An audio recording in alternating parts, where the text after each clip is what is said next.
All right, I have this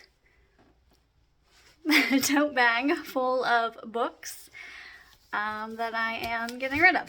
So we are going to go to Half Price Books, see if they want them, and take a look around and see if I can get any more books. So yeah, let's go to Half Price Books.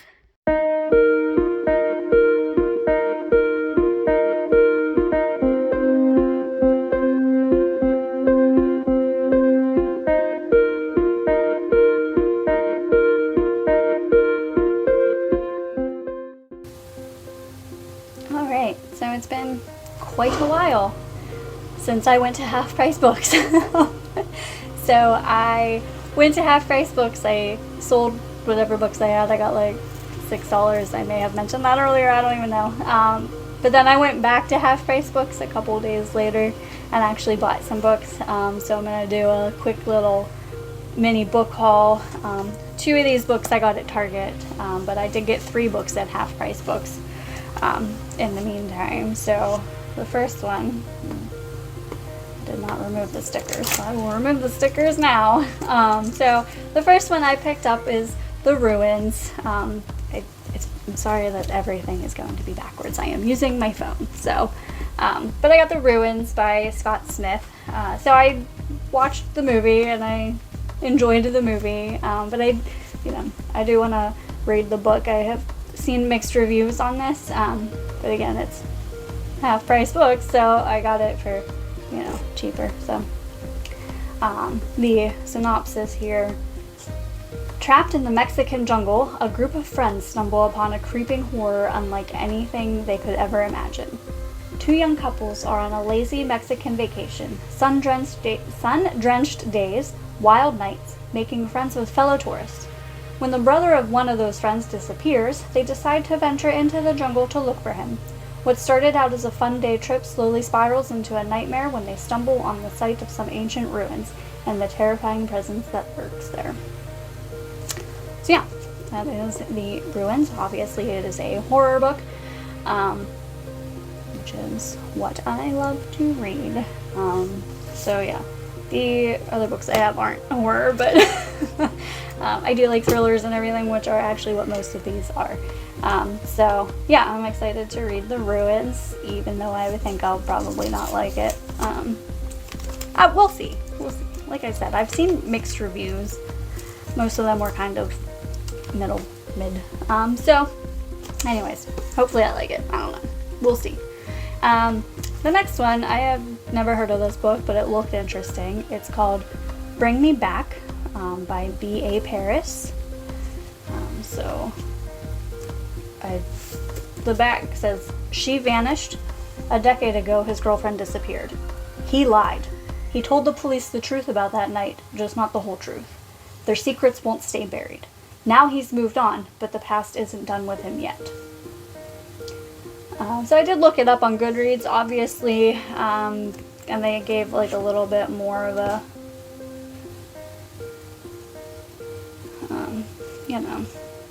synopsis, and it sounded more interesting. Basically it was the same thing, just a little bit more detail. I don't quite remember what all that detail was, and because I'm using my phone, I can't look it up, so.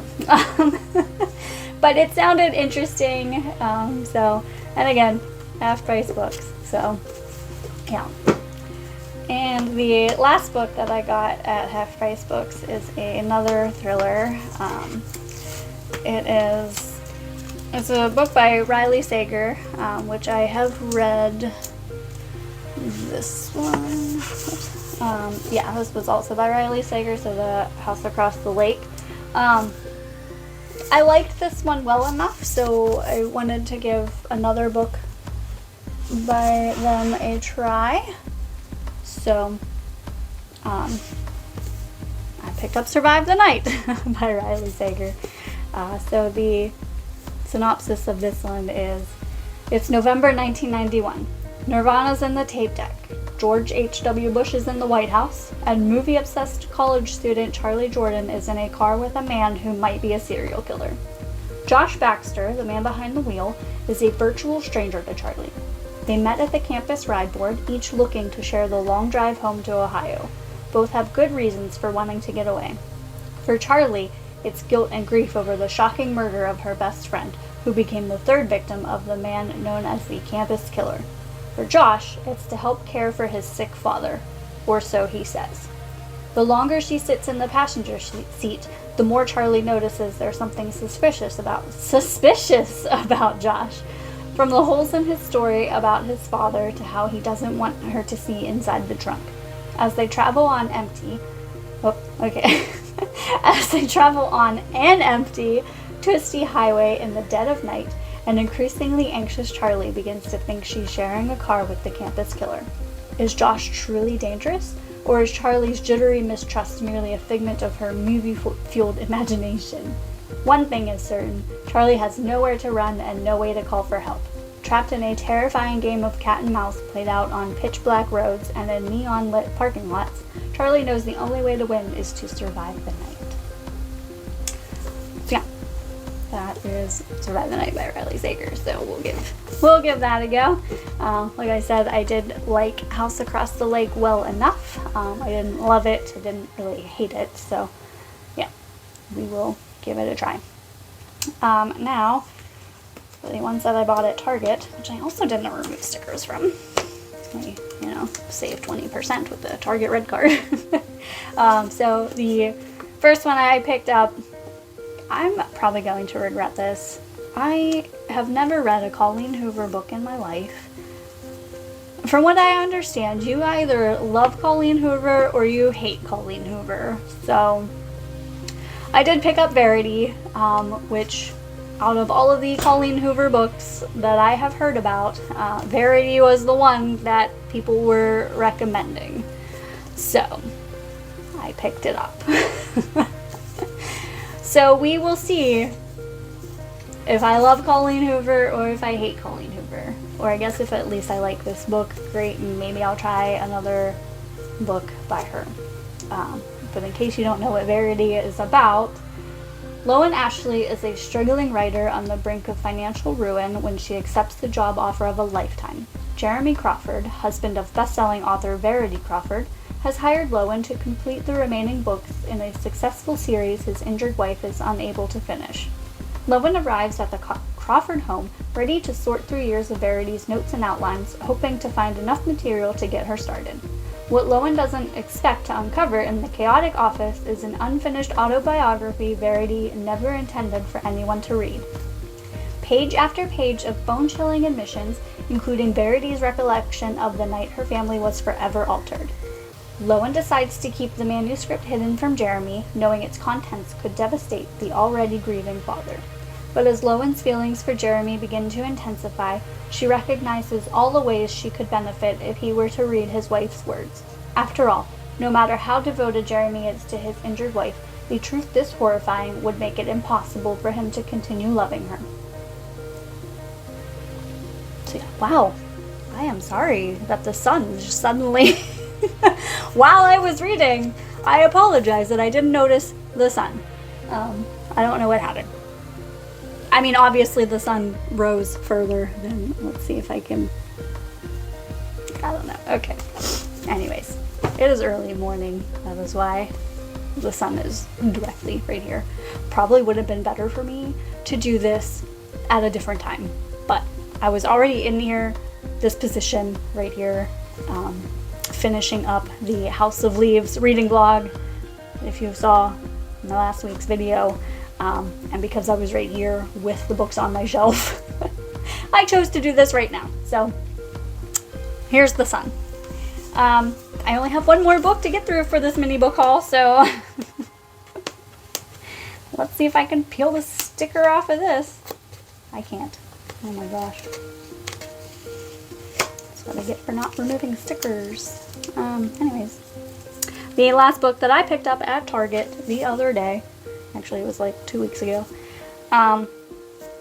is not a horror or a thriller, but I picked up Bride by Ali Hazelwood.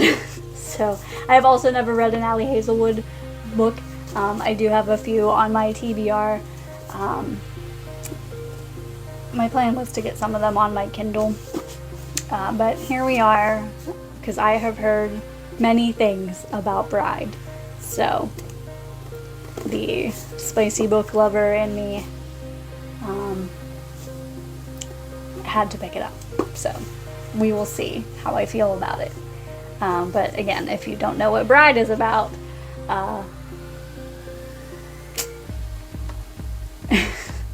okay. A vampire bride and an alpha werewolf form a dangerous alliance in this enthralling new paranormal romance. Misery Lark, daughter of a powerful vampire councilman, is an outcast. Her days of living anonymously among the humans are over. She has been called upon to uphold an alliance between the vampires and their mortal enemies, the Wares. Wares are ruthless and unpredictable, and their alpha, Lo Moreland, is no exception. He rules his pack with absolute authority, but not without justice or feeling. It's clear from the way he tracks Misery's every movement that he doesn't trust her. If only he knew how right he was. Misery has her own reasons to agree to this marriage of convenience. Reasons that have nothing to do with politics or alliances, and everything to do with the only thing she's ever cared about.